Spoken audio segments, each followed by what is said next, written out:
আসসালাম আসসালামু আলাইকুম ভিউয়ার্স, আপনারা সবাই কেমন আছেন? আমরা আসছি ফরিদপুরে ঈদ করতে। আমার বাবার বাড়িতে আসছি। এই যে পিঠা বানাবে, দেখেন চালের গুঁড়া দিয়ে গরম পানি লবণ দিয়ে এটা বানানো হয়েছে। এখন এই যে খুলাই দিতে হচ্ছে। চিতই পিঠা এটাকে বলে, চিতই পিঠা। কুরবানিতে সাধারণত আমরা গরুর গোশত দিয়ে চিতই পিঠা খেয়ে থাকি। এমনি খাই সারা বছর।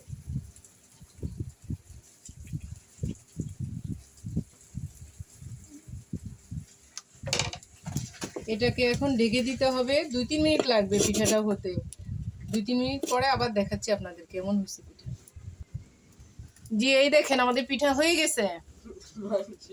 কি সুন্দর ফুলা ফুলা পিঠা হয়েছে।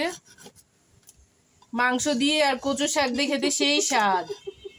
আমরা মাংসও করেছি, কচু শাক করেছি, আপনাদেরকে দেখাচ্ছি।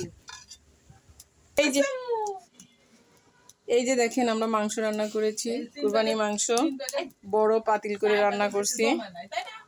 দেখেন কি সুন্দর চেহারা হয়েছে, দেখলেই বোঝা যাচ্ছে যে খুব স্বাদ হয়েছে। মাটির চুলায় রান্না করে তো।